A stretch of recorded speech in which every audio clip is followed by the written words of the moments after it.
Last class के अंदर capital account, current account के बारे में पढ़ने के अलावा करंट अकाउंट और कैपिटल अकाउंट यानी कि चालू खाता और पूंजी खाते में हमने अंतर भी बात कर लिया था। आज उसके आगे हम बात करते हैं अपने टॉपिक को आगे बढ़ाएंगे और टॉपिक में हम पढ़ेंगे इन्वेस्टमेंट्स के बारे में। पर उससे पहले आपको एक चीज बता दूं मैं, क्या होता है ना हमारे पास कि current account shows the net income generated in the foreign sector. चालू खाता हमारे देश का विदेशी क्षेत्र में नेट इनकम को शो करता है। याद रखना, अगर आपसे पूछता है ना ऐसा कौन सा अकाउंट है जो नेट इनकम को शो करेगा, शुद्ध आय को शो करेगा, तो वो आपका करंट अकाउंट होता है। ऐसा किस लिए है? तो ऐसा मैं इसलिए बता रहा हूं आपको, जैसे कि अभी हमने आपसे कहा कि जो कैपिटल अकाउंट है ना, पूंजी खाता, कैपिटल अकाउंट, ये जो काम है आपका, ये डेली बेसिस का काम नहीं है। ये काम होता है कभी ना कभी किसी एक समय पॉइंट पे कर देना, क्योंकि एक स्टॉक अवधारणा है ना। मैंने कहा था पूंजी खाते के अंदर हम किसको रिकॉर्ड करते हैं? या तो उधार लेना या उधार देना, या संपत्ति खरीदना या संपत्ति बेचना। ठीक है, क्या उधार लेना या उधार देना मैं रोज करूंगा काम? नहीं, किसी न समय बिंदु पर होगा कि आज की तारीख को 21 दिसंबर इतने को देश ने कितना उधार लिया या कितना उधार दिया। ये एक स्टॉक अवधारणा है ना, समझ ये चीज। इसमें या तो पूंजी लिया जाएगा, पूंजी या तो मतलब उधार लिया जाएगा या तो उधार दिया जाएगा, या तो एसेट्स लिया जाएगा या तो एसेट दिया जाएगा। ये ऐसा काम नहीं है जो हम डेली बेसिस पे करते हैं। इससे देश की इनकम जनरेट नहीं होती, बट जो इनकम जनरेट होती है जनरली वो किससे हो रही है? आपकी करंट अकाउंट। यानी करंट अकाउंट बेसिकली शो करता है जो चालू खाता होता है ना आपका। चालू खाता आमतौर पे आपका क्या दर्शाता है कि वास्तव में देश का कितना आय अर्जित हुआ, वास्तव में देश ने कितना इनकम जनरेट किया। क्योंकि इसके अंदर कौन कौन से आइटम होते हैं? गुड्स सर्विस को बेचना, वस्तु या सेवाओं को बेचना या खरीदना। ठीक है, क्योंकि ये काम डेली बेसिस पे हो रहा है। ये कंपनी है जो इसी लिए बनी हुई है। मान के चलो कोई एक सर्विस प्रोवाइडर कंपनी है, वो यही काम करती है, यहाँ का माल होता है। जैसे मान के चलो कोई एक कंपनी है ना, जैसे कोरियर कंपनी, वो यहाँ का माल अमेरिका भेजती है। ठीक है, तो उसका काम है ये। ठीक है, और ये नेट इनकम को इसलिए क्योंकि ये उनका काम है सेवा पहुंचाना, सेवा का आदान प्रदान करना, सर्विस को एक्सचेंज करना। और कहीं ना कहीं ये जो काम है ना, ये देश में इनकम जनरेट कैसे करेगा? क्योंकि इसके अंदर ना बहुत सारे लोग लगे होते हैं, लोगों का रोजगार है, एम्प्लॉय देता है, ये लोगों की इनकम जनरेट करता है। ठीक है, तो अगर आपसे क्वेश्चन पूछता है ऐसा कौन सा अकाउंट है, ऐसा कौन सा खाता है जो देश के अंदर नेट इनकम जनरेशन को, शुद्ध अर्जित आय को दर्शाता है, तो हम कहेंगे करंट अकाउंट। क्योंकि करंट अकाउंट के अंदर, चालू खाते के अंदर जो भी लेन देन होती है वो डेली बेसिस पे होने वाली है। यानी एक ऐसी क्रिया है जो मुख्यतः होती रहेगी, क्योंकि कोई ना कोई संस्था या कोई ना कोई कंपनी इस काम में लगी ही हुई है। उसका मुख्य पेशा ही यही है, उसका मेन प्रोफेशन ही यही है। और जब कोई कंपनी ये काम डेली बेसिस पे करती है, तो कहीं ना कहीं वो जो कंपनी है वो कंपनी क्या कर रही है? बहुत सारे लोगों को रोजगार दे रही है। तो इस काम के होने से लोगों को रोजगार मिलता है, लोगों को इनकम जनरेट होती है। समझ चीज भाई? तो अगर आपसे कहता है कि कौन सा ऐसा खाता है, कौन सा ऐसा अकाउंट है जो देश के अंदर शुद्ध आय का जनरेशन, शुद्ध आय का सृजन, शुद्ध आय का होना दर्शाता है, नेट इनकम को जनरेट होना दर्शाता है, तो हम कहेंगे करंट अकाउंट। ठीक है भाई? और क्यों? क्योंकि इसके अंदर मेनली ऐसे काम हो रहे हैं जो डेली बेसिस पे होते हैं, दैनिक तरीके से होते हैं। ठीक है, और ये कई लोगों के रोजगार का साधन है। ठीक है, ये अब अगर हम बात करें तो आज जो हमारा टॉपिक होता है, जैसे मैंने आपको बताया था ना कि आपका जो कैपिटल अकाउंट है, पूंजी खाता, उसके अंदर हमने देखा था कि इन्वेस्टमेंट भी, यहाँ पे आप देख पा रहे कि यहाँ पर जब हमने बात किया था ना पूंजी खाते के बारे में, ये पूंजी खाता, तो मैंने बताया पूंजी खाते का घटक क्या होता है? या तो विदेशों में इन्वेस्ट करना या विदेशों से इन्वेस्ट होना, निवेश। तो अगर हम बात बताएं ना, तो दो तरह के निवेश होते हैं आमतौर पे, जिसकी चर्चा हमने उस वाले चैप्टर में भी की थी। कौन सा? फॉरेन एक्सचेंज रेट के अंदर, विदेशी विनिमय दर के अंदर। दो तरह के एक्सचेंज होते हैं, एक होता है आपका FDI, प्रत्यक्ष विदेशी निवेश, फॉरेन डायरेक्ट इन्वेस्टमेंट, और एक होता है आपका पोर्टफोलियो इन्वेस्टमेंट, पोर्टफोलियो निवेश, जिसे हम FII, फॉरेन इंस्टीट्यूशनल इन्वेस्टमेंट भी कहते हैं, यानी कि आपका विदेशी संस्थागत निवेश भी कहते हैं। ठीक है भाई? तो दो तरह के निवेश हैं, FDI, FII या पोर्टफोलियो। ठीक है, FDI प्रत्यक्ष विदेशी निवेश, फॉरेन डायरेक्ट इन्वेस्टमेंट, और FII यानी कि आपका फॉरेन इंस्टीट्यूशनल इन्वेस्टमेंट, विदेशी संस्थागत निवेश। अब इन दोनों में अंतर क्या है? तो दोनों का अंतर एक बार यहां समझते हैं। देखो FDI क्या होती है? मैंने कहा FDI फॉरेन डायरेक्ट इन्वेस्टमेंट, विदेश शुद्ध प्रत्यक्ष विदेशी निवेश, फॉरेन डायरेक्ट इन्वेस्टमेंट, प्रत्यक्ष विदेशी निवेश। और एक FII है फॉरेन इंस्टीट्यूशनल इन्वेस्टमेंट, यानी कि विदेशी संस्थागत निवेश, ठीक है, इसको हम पोर्टफोलियो इन्वेस्टमेंट भी कहते हैं। अब दोनों में अंतर क्या होता है तो देखो समझना ध्यान से। इस इन्वेस्टमेंट में क्या है, तो इसका अभिप्राय उस निवेश से है, उस इन्वेस्टमेंट से है जो किसी देश में प्रत्यक्ष रूप से वहां की संपत्ति के ऊपर की जाती है। सर, फॉरेन डायरेक्ट इन्वेस्टमेंट का मतलब होता है कि ऐसा इन्वेस्टमेंट जिसमें एक देश का व्यक्ति किसी दूसरे देश में जाकर के किसी दूसरे देश की संपत्ति पर डायरेक्टली इन्वेस्ट करता है। सर, जैसे कि हमारे देश का मान के चलो, हमारे देश की बिग बाजार हमारे देश का, और ये मान के चलो कहीं बाहर गया किसी फॉरेन कंट्री या यूएसए में जाकर के वहां इसने ब्रांच खोल दिया। समझ चीज, तो डायरेक्टली इन्वेस्टमेंट हो रहा है यहां पर। समझ भाई क्या हो रहा है, फॉरेन डायरेक्ट इन्वेस्टमेंट में क्या होता है कि एक देश किसी विदेश देश में जाकर के वहां पर प्रत्यक्ष तौर पर जाकर के क्या करती है, संपत्ति खरीदती है, ठीक है, डायरेक्टली।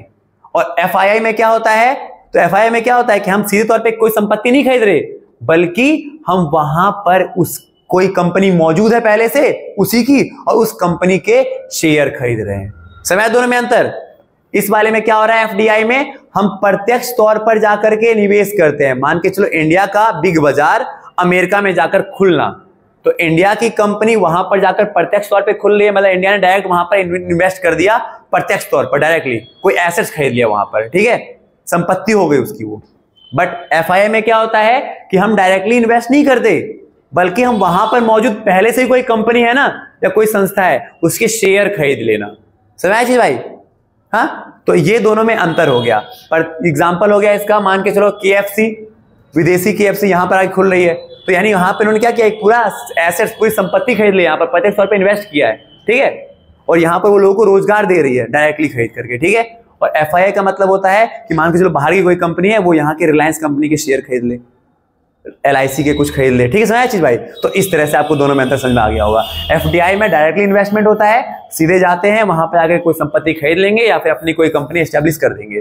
बट इसमें क्या हो रहा है, सीधे कोई अपनी कंपनी नहीं खोली जाती, बल्कि हम वहां पे मौजूद किसी कंपनी में जाकर के शेयर इन्वेस्ट करते हैं। समझा भाई ये चीज, आया दोनों में अंतर, ठीक है। आगे आया, आगे अगर हम बात करें, अब देखना कौन सा है हमारे पास। अच्छा, अब एक होता है ओवरऑल बैलेंस, क्या होता है समझना। ओवरऑल बैलेंस को हम कहते हैं समुचित शेष। अब देखो ओवरऑल बैलेंस का मतलब क्या है, चालू खाते का जो बैलेंस आया, चालू खाते का बैलेंस यानी करंट अकाउंट का बैलेंस। अब करंट अकाउंट का बैलेंस समझ लो क्या हो सकता है, ये डेबिट ये क्रेडिट, ठीक है, समझ गए। मैंने कहा था डेबिट में क्या होता है, पैसा जाता है, और क्रेडिट में क्या होता है, पैसा आता है। तो अगर मान के चलो यहां 50 है और यहां है 100, तो ये फायदा वाली बात है ना, हमारा फायदा वाली बात है। तो यानी जो हमारा बैलेंस होगा वो प्लस में 50 होगा, क्योंकि पैसा गया कितना 50, आया कितना 100, तो यानी कि हमारा जो बैलेंस है चालू खाते का वो क्या होगा, प्लस का 50, क्योंकि पैसा गया है 50, आया है 100, प्लस का 50, ठीक है। और वहीं अगर हम बात करेंगे क्रेडिट मतलब पूंजीगत खाते में भी सेम ऐसे ही रहेगा, पैसा जाना और पैसा आना। अभी इसमें बहुत मेन लॉजिक छुपा हुआ है, क्वेश्चन बनता है इसके पीछे, जो लास्ट में बता रहा था इसके बारे में। बट अभी समझना, जो आपका ओवरऑल बैलेंस होता है समुचित शेष, ये क्या होता है, तो जो चालू खाते का बैलेंस आया, जैसे यहाँ पे प्लस 50, अगर मान के चलो उल्टा होता, यहां होता 100 और यहां होता 50, यानी 100 गया और आया कितना 50, तो हम फायदे में नहीं है, माइनस में ना, तो माइनस का 50 बैलेंस होता है, ठीक है भाई। तो वही चालू खाते का बैलेंस प्लस में कैपिटल अकाउंट पूंजी खाते का बैलेंस, और प्लस में भूल चूक, यानी कि कोई गलतियां रह गई हो हमसे, मतलब हमने कुछ एंट्री नहीं की हो, हमने कुछ रिकॉर्ड करना भूल गए हो, इन सबको प्लस कर देते हैं ना।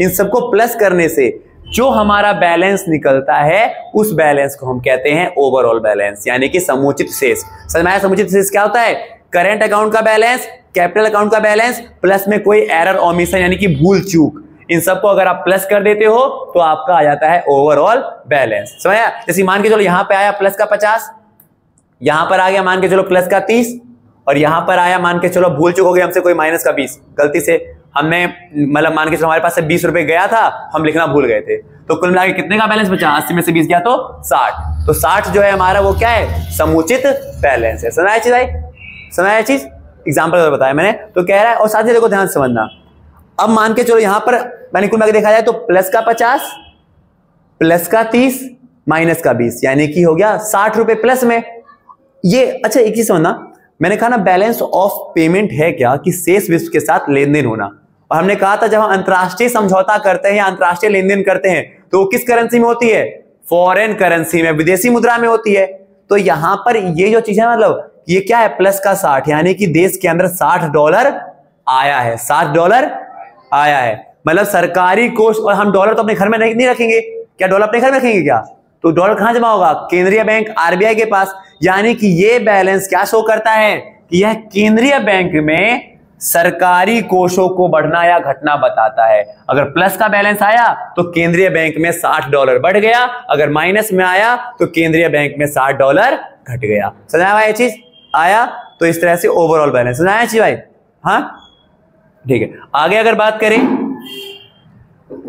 नोट कर लोगे ना, ठीक है आगे बढ़ाते हैं। अब देखो बात करते हैं भुगतान शेष संतुलन, इक्विलिब्रियम ऑफ बीओपी, भुगतान शेष संतुलन। देखो अब समझना ध्यान से, भुगतान शेष संतुलन में कब होता है, तो जैसा कि अभी मैंने आपको बताया कि जो समुचित बैलेंस है यानी कि आपका ओवरऑल बैलेंस, इससे क्या शो होता है कि या तो सरकार का कोष आरबीआई बढ़ेगा या तो आरबीआई का बैलेंस घटेगा। किसका बैलेंस, फॉरेन करेंसी का, विदेशी मुद्रा का, या तो विदेशी मुद्रा का बैलेंस बढ़ेगा या तो विदेशी मुद्रा का बैलेंस घटेगा। तो याद रखना कि हमारा ओवरऑल बैलेंस या हमारा बीओपी संतुलन में, इक्विलिब्रियम में तब होता है जब ओवरऑल बैलेंस किसके बराबर हो जाए, 0 के बराबर। यानी कि ना पैसा आया, मतलब जितना पैसा आया उतना ही पैसा गया होगा, समझे। ओवर मतलब कहा देखो ये 0 कब आ सकता है, मतलब आपका जो ओवरऑल बैलेंस है ये 0 कब आएगा, तो ये तो 0 तब आएगा ना कि मान के चलो यहां पर है 50 रुपए प्लस का और यहां पर है 50 रुपए माइनस का, तो प्लस माइनस कट गया, क्या बचा 0। समझ चीज, तो याद रखना अगर आपसे कहता है कि ओवरऑल बैलेंस 0 या हम कहें बीओपी हमारा इक्विलिब्रियम में, संतुलन में कब होता है, तो ये तब पॉसिबल है जब आपका ओवरऑल बैलेंस क्या हो जाए, 0। और ओवरऑल बैलेंस का 0 होना, समुचित कोष का या समुचित शेष का 0 होना क्या शो करेगा कि भाई सरकारी कोष में अर्थात आरबीआई के फंड में कोई ना वृद्धि हुई ना ही कमी हुई। समझा हुआ ये चीज आया।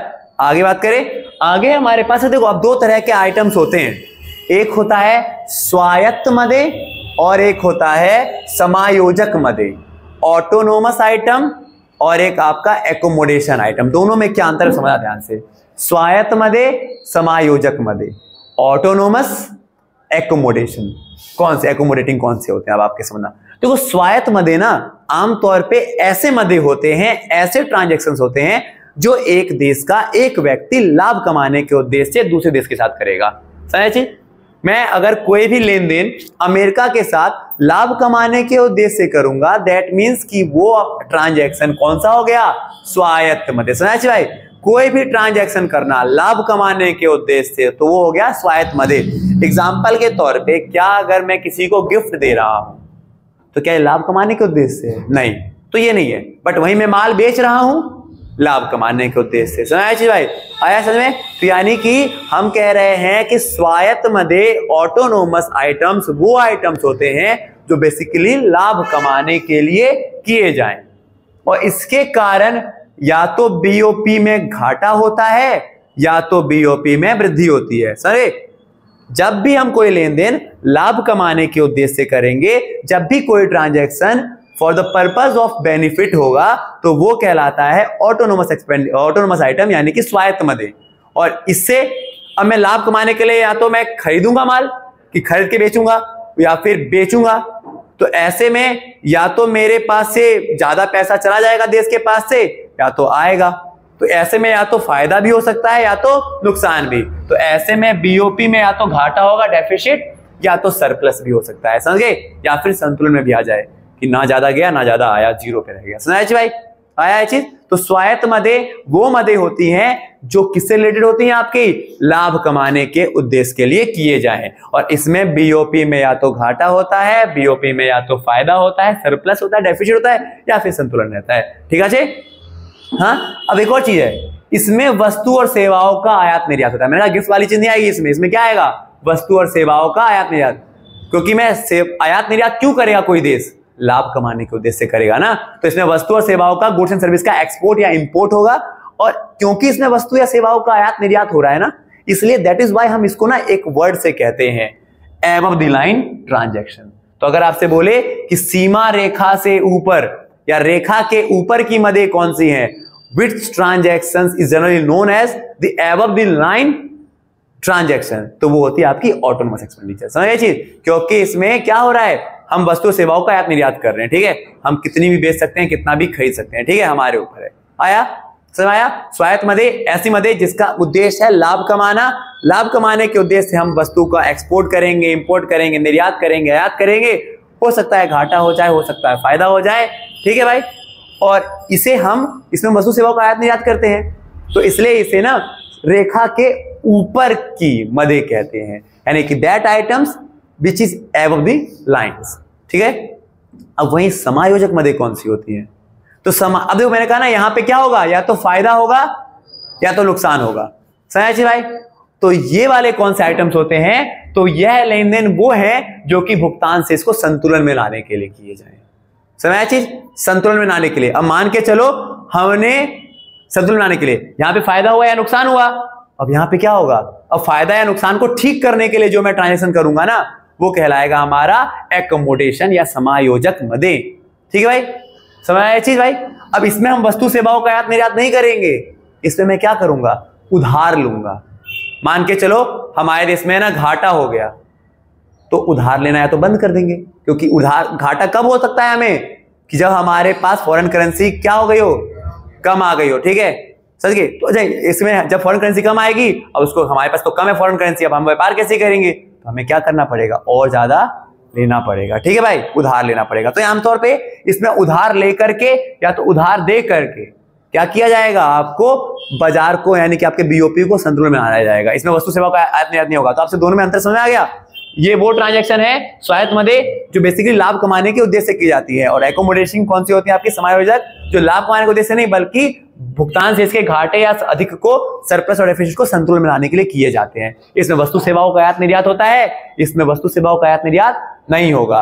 ये एबव द लाइन ट्रांजैक्शन है रेखा के ऊपर, और ये होता है कौन सा, बिलो द लाइन, क्योंकि इसमें हम ना वस्तु सेवाओं का आयात निर्यात नहीं कर रहे, यानी इसमें हमें मतलब ऐसा नहीं कि जी भर के जितना करना है ट्रांजैक्शन कर दो, नहीं, ये बस मैं क्या कर रहा हूं कि बस सुधारने के लिए कर रहा हूं ना, तो एक लिमिट रहेगी मेरे पास, यहाँ भाई इतने का घाटा हुआ है तो इतना ही करना है, ठीक है भाई, आया समझ में, ठीक है। आगे अब देखो कुछ क्वेश्चन है यहां पर आपके, ठीक है। पहला क्वेश्चन होता है कि क्या पूंजी घाटा, पूंजी घाटे का धनात्मक होना गलत क्यों है। मैंने आपको बताया था ना जब क्वेश्चन बताया था, मैंने आपको बताया एक लॉजिक है इसके पीछे। पूंजी घाटा अगर प्लस में है ना तो नुकसान है, कैसे, तो इसको समझने के लिए चलते हैं कैपिटल अकाउंट की तरफ। ये हम आ गए आपका कैपिटल अकाउंट, ठीक है। कैपिटल अकाउंट में जब हम बनाया था हमने कहा था डेबिट साइड में पैसा जाएगा, क्रेडिट साइड में पैसा आएगा। अब आप एक चीज ध्यान समझना, इसको रटना नहीं बस समझना ध्यान से। पैसा जाएगा, पैसा आएगा। पैसा कब जा रहा है, जब हम उधार दे रहे हैं, देश का फायदा है ना उधार देना, क्योंकि ब्याज मिलेगा। पैसा कब जा रहा है, जब हम विदेशों में निवेश कर रहे हैं, फायदा है ना देश का, इस तरह से समझिए चीज, ये एक फायदा है हमारे लिए। हम किसी को उधार दे रहे हैं, वो ब्याज देगा, फायदा हमारा। हम कहीं पर निवेश कर रहे हैं, बदले में हमें फायदा मिलेगा, फायदा है हमारा।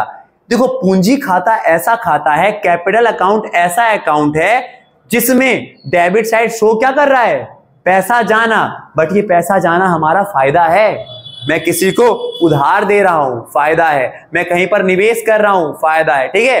बट यहां पर क्या है, क्रेडिट साइड में पैसा तो आ रहा है, पर पैसा आ कैसे रहा है, उधार लेकर, समझ चीज, या फिर विदेशों ने हमारे यहां निवेश किया, हमने नहीं किया, हमारे यहां किया, समझ चीज भाई। अब ऐसे में समझना है एक चीज, मान के चलो यहां पर पैसा आया 50 रुपए और पैसा गया 30 रुपए, तो प्लस में बैलेंस शो कर रहा है ना, प्लस में कितने का बैलेंस शो कर रहा है, 20 रुपए का। 50 आए 30 गए, कितने आए एक्स्ट्रा, 20 एक्स्ट्रा है ना, देखो 50 आए 30 गए, 50 आए 30 गए, कितने एक्स्ट्रा आए हैं, देखा जाए तो भाई पैसे आए हैं, फॉरेन करेंसी आई है हमारे पास, फॉरेन करेंसी आई है। तो क्या ये फॉरेन करेंसी आना देश के फायदे में था, ये वाली बात, क्योंकि हमने फॉरेन करेंसी कहां लेकर आए हैं, उधार से लेकर आए हैं। समझ आशीष भाई? तो यही वो क्वेश्चन कह रहा था कि क्या पूंजी खाते का प्लस होना, वही देखो याद रखना। तो चालू खाता अगर प्लस में है ना, करंट अकाउंट प्लस में है, तो वो फायदे वाली बात है, क्योंकि चालू खाता करंट अकाउंट प्लस में होता है जब हम विदेशों में माल बेचते हैं, बट कैपिटल अकाउंट में प्लस में तब होता है जब हम उधार लेते हैं। समझ चीज? तो अगर आपसे क्वेश्चन पूछे करंट अकाउंट का प्लस में होना, कैपिटल अकाउंट का प्लस में होना, कौन सा फायदे वाली बात है, करंट अकाउंट का प्लस में होना, क्योंकि करंट अकाउंट के प्लस होने से मतलब यह है कि हम विदेशों को माल बेच रहे हैं, और वहीं कैपिटल अकाउंट का प्लस में होने का मतलब यह है कि हम उधार ले रहे हैं। समझ आए भाई? तो ये क्वेश्चन आपका वही चीज था हमारे पास, कह रहा है कि क्या पूंजी खाते का धनात्मक होना गलत है, तो हम कहेंगे हाँ, पूंजी खाते का प्लस होना गलत है, क्योंकि ये क्या दर्शाता है, क्योंकि यह प्लस है, यानी कि क्या किया है, विदेशों से उधार ज्यादा लिया है, जबकि उधार दिया कम है हमने। ठीक है भाई, उधार लिया ज्यादा और दिया कम। समझ चीज सिंपल सी बात है, क्योंकि पूंजी खाता अगर प्लस में है मतलब भाई आपने उधार लिया। आया समझ में? तो और क्वेश्चन आपसे पूछे किसका प्लस होना फायदे वाली बात है, तो चालू खाते का यानी करंट अकाउंट का, क्योंकि वहां निर्यात होके प्लस होता है। और किसका पूंजी प्लस होना गलत है, तो पूंजी खाते का, क्योंकि यहां प्लस में है क्योंकि हमने उधार लिया है, देश के लिए बर्बादी है ये। ठीक है, अगला एक और क्वेश्चन देखते हैं। सुनाया? तो हम कहेंगे yes because it shows more landing from the abroad except to the abroad. ठीक है, लिया ज्यादा देने के बदले। ठीक है, अगला अब बात करते हैं एक और क्वेश्चन, क्या भुगतान शेष सदैव संतुलित होता है? क्या भुगतान शेष, क्या बैलेंस ऑफ पेमेंट हमेशा संतुलित होता है? या इसको क्वेश्चन को और अच्छे से करके बोलते हैं कि क्या बैलेंस ऑफ पेमेंट हमेशा संतुलित होना चाहिए? तो होता है हाँ। ऐसा इसलिए है क्योंकि अभी हमने पढ़ा ना ये आइटम्स, दो तरह की मदें, स्वायत्त समायोजक, ऑटोनोमस एकोमोडेशन। ये कब होता है? घाटा हो या फायदा हो जाए, और इसको घाटा हो गया यानी संतुलन में है, और संतुलन में लाने के लिए हम हर बार ये करेंगे ना। तो याद रखना कि भारत में जो बीओपी है ना, उसे हमेशा संतुलन में करके रखा जाता है। क्यों? क्योंकि संतुलन तब नहीं होता जब हम ये वाले आइटम करते हैं, बट सरकार को तुरंत संतुलन में लाने के लिए क्या करना पड़ता है, ये भी करना पड़ता है। ठीक है भाई, तो हम कहेंगे भारत में जो आपका बीओपी है उसे संतुलन में होता चाहिए, क्योंकि देश के द्वारा दो तरह की आइटम्स को ट्रेड किया जाता है, ऑटोनोमस एकोमोडेशन। स्वायत्त मदें उधार घाटे को दिखाएंगी, तो उसी के लिए हम तुरंत क्या कर देंगे, एकोमोडेशन यानी कि समायोजक मदें लगा देंगे, ताकि वो क्या हो जाए, वापस बैलेंस में आ जाए। ठीक है भाई, तो हम कहेंगे हाँ, इसका आंसर है हाँ। ठीक है भाई, बिकॉज हम दो तरह के आइटम्स में डील करते हैं ना, समायोजक और स्वायत्त। समझ में आया? हाँ, अब वहीं अगर हम बात करें, एक लास्ट क्वेश्चन हमारा वो होता है आज का, तो बताओ बैलेंस ऑफ पेमेंट असंतुलन में कब हो जाता है? भुगतान शेष अनबैलेंस कब होता है? तो भुगतान शेष के अनबैलेंस होने के तीन कारण हैं, राजनीतिक कारण, सामाजिक कारण, आर्थिक कारण। असंतुलन होने का मतलब यह है ना कि या तो पैसा हम ज्यादा ले रहे हैं या तो हम पैसा ज्यादा भेज रहे हैं। ठीक है, या तो फॉरेन करेंसी ज्यादा आ गई या तो फॉरेन करेंसी ज्यादा चली गई, तभी असंतुलन में होता है ना। तो अब देखो, तो राजनीतिक कारण क्या होते हैं? तो पहला होता है राजनीतिक नीतियों की अस्थिरता। हम सब जानते हैं हमारे देश में क्या होता है, राजनीतिक नीतियां जो है ना स्टेबल नहीं रहती। मान के चलो कोई देश आया तो किसी देश ने कह दिया कि भैया मेक इन इंडिया, आइए आकर के हमारे देश में निवेश कीजिए, हम आपको क्या करेंगे, हम आपको बहुत सारी सुविधाएं प्रदान कर देंगे। ठीक है, जैसे आपके ऊपर टैक्स कम कर देंगे, जैसे आपको एक अच्छा इलाका प्रदान कर देंगे, आपके लिए स्पेशल इकोनॉमिक जोन, विशेष आर्थिक क्षेत्र बनाकर दे देंगे। फिर वही दूसरी सरकार आई, उसने क्या कर दिया, मना कर दिया कि भाई ये सब नहीं मिलेगा आपको। तो देखो समझना यहां से, जब सरकार ने ऑफर किया तो बाहर के लोग फटाफट आएंगे, इन्वेस्ट कर देंगे। फिर वहीं सरकार गिर गई, सरकार की नीति चेंज हुई तो वापस यहां से चले जाएंगे। समझ भाई। तो हम कह सकते हैं कि भाई अनइक्विलिब्रियम पोजीशन जो असंतुलन तब आता है हमारे पास सरकारी नीतियों की अस्थिरता के कारण। सरकार चेंज होते ही, सरकार की पॉलिसी चेंज होते ही ना विदेशी कंपनी भी सोचने लगती है कि क्या इन्वेस्ट करूं कि निवेश नहीं करूं, इन्वेस्ट करूं कि ना करूं, ठीक है। और दूसरा होता है ना ड्यू टू पॉपुलिज्म पॉलिसीज, यानी कि सरकार की लोकप्रियता नीति। कई बार सरकार जब चुनाव आता है ना तो चुनाव आते सरकार क्या कर देती है, आयात की दरों को कम कर देती है। आयात दर मतलब इंपोर्ट रेट कम कर देती है। इंपोर्ट मतलब बाहर से माल आना कम कर देती है, ताकि यहाँ के व्यापारी जो है ना वो सस्ते दामों पर माल मंगा सके बाहर से, ठीक है सर ये चीज। और फिर जैसे चुनाव खत्म बढ़ा देती है। सर जी सरकार की पॉलिसी बता रहा हूं मैं, ठीक है। तो ये कारण है, इस कारण कभी तो देश में ज्यादा मात्रा में क्या आता है, फॉरेन करेंसी। तो जब फॉरेन करेंसी जब ज्यादा आ जाएगी, अब मान के चलो सरकार ने आयात की दर कम कर दी, इंपोर्ट रेट कम कर दिया, तो लोग ज्यादा माल मंगाएंगे, बेचेंगे कम। तो ऐसे में क्या होगा, ज्यादा माल मंगाने से क्या होगा, ज्यादा माल में आयात कर रहा हूं तो मतलब मेरे पास से फॉरेन करेंसी ज्यादा चली जाएगी, निर्यात कम कर रहा हूं तो फॉरेन करेंसी कम आएगी। तो यहां पर असंतुलन हो गया। समझ में आया ये चीज। हाँ, दूसरा सामाजिक कारण हो सकता है। सामाजिक कारण क्या होता है, तो फैशन व स्वाद में परिवर्तन ना, देखते हो ना कभी कभी अचानक से क्या होता है, लोगों का मूड चेंज हो गया कि भाई अब तो हम बाहरी चीजों का ही सेवन करेंगे। तो जितनी ज्यादा बाहर चीजों का सेवन करोगे, बाहर की चीजों का मंगाओगे, फॉरेन करेंसी उतनी ज्यादा यहां से बाहर जाती रहेगी, ठीक है भाई। तीसरा होता है हमारे पास आर्थिक कारण। आर्थिक कारण में होता है सरकार द्वारा विकास पर अधिक बल। कई बार सरकार जो होती है ना वो डेवलपमेंट के कामों पर ज्यादा फोकस करती है, डेवलपमेंट के कामों पर ज्यादा ध्यान देती है। अब डेवलपमेंट के लिए हमें पता है हमारे इसके पास सब कुछ नहीं है ना। अब मान के डेवलपमेंट करना था तो मेट्रो लेकर आए, फॉरेन करेंसी गई। डेवलपमेंट करना है, बुलेट ट्रेन लेकर आएंगे, उनकी टेक्निक लेकर आएंगे, सीखेंगे, फॉरेन करेंसी जाएगी। समझे। तो एक आर्थिक कारण ये होता है कि हम विकास करना चाहते हैं तो हमारे पास सब कुछ तो नहीं है, हमें बाहरी देशों पर निर्भर रहना पड़ता है। और बाहरी देशों से आप कुछ भी तकनीक मंगाओगे तो बदले में आपको उनको पे करना पड़ेगा। पे किसमें करोगे, फॉरेन करेंसी में। तो वहां पर क्या होगा, पैसा ज्यादा जाएगा और आएगा कम। फिर अगला होता है विदेशी विनिमय दर, फॉरेन एक्सचेंज रेट। ये भी डिपेंड करते हैं ना हमारे पास। मान के चलो अभी $1 था 50 रुपए का, ठीक है, और अचानक $1 कितने का हो जाए, 80 का हो जाए। जैसे $1 80 का हो जाएगा ना तो बाहर के लोग यहाँ पर पैसा खर्च करना चालू कर देंगे, यानी हमारे पास डॉलर आ जाएगा।